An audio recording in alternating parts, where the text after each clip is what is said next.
Hi guys, আসসালামু আলাইকুম। দেশ ও দেশের বাইরে থেকে যারা আমার ছোট্ট একটি ইউটিউব চ্যানেল যুক্ত হয়েছেন সবাইকে জানাই মোস্ট ওয়েলকাম।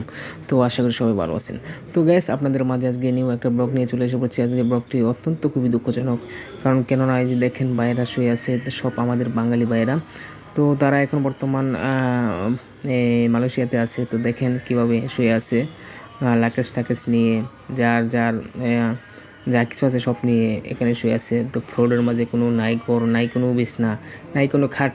তো ওই দেখেন সিঁড়ির নিচে এখানে ওখানে শুয়ে আছে। তো দালালরা তাদেরকে লোভ দেখাইয়া এক একজনের কাছ থেকে 5 লক্ষ, 5.5 লক্ষ, 6 লক্ষ, 6.5 লক্ষ এরকমভাবে টাকা নিচ্ছে, যার যার কাছ থেকে যে এরকম নিতে পারছে এক এক দালাল।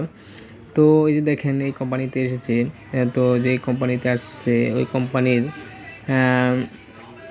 বসে তাদেরকে এখনও কোনো কাম দিতেছে না। যেমন শুনছি তাদের কাছে যে তাদেরকে বিক্রি করা হবে অন্য কোনো কোম্পানিতে। তো তাদেরকে বিক্রি করা হবে, এখনও বিক্রি করতে পারতেছে না, তাই তাই বলে তাদের কোনো কাজ দিতে পারতেছে না। তো গ্যাস এই যে দেখেন কীভাবে শুয়ে আছে ভাই, কল্পনার বাইরে। যে তাদের দুঃখ কষ্ট যে শুনতে পারতেন তাহলে বুঝতে পারতেন একটা প্রবাসী কত কষ্ট আছে। তো কিছু কিছু ভাইয়ের সাক্ষাৎকার নিলাম, যে কী রকম তাদের সাথে আলাপ করলাম।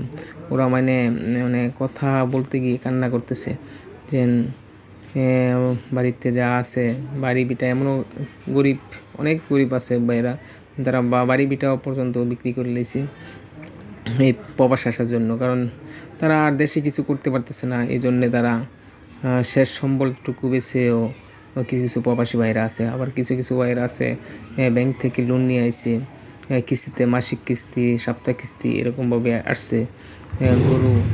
গরু ছাগল বিক্রি করে আসছে। তো এরকম কিছু কিছু ভাইয়েরা বলছে। তো দেখেন ভাই, তারা প্রায় 2 মাস থেকে 2.5 মাস হয়ে গেছে, এখনও কোনো কাজ পাইতেছে না, এখানেই আছে। আজ না কাল, কাল না আজ, এরকমভাবে ঘুরায় ঘুরায় নিতেছে তাদের দিন। তো কী করার আছে ভাই, যেহেতু আইসা পড়ছে কষ্ট করে থাকতে হবে। তো আমার ভিডিওটা শেয়ার করে দিবেন, যেন নেক্সট টাইমে যেন এরকম প্রতারিত যেন না হয় আমাদের বাঙালি ভাইরা, ভালো কোনো দালালের মাধ্যমে যেন আসতে পারে। তো আজকের ভিডিও এই পর্যন্ত। সবাই ভালো থাকবেন, সুস্থ থাকবেন এবং আমার জন্য দোয়া করবেন। আমি আপনাদের জন্য দোয়া করি। খুদা হাফেজ, আসসালামু আলাইকুম।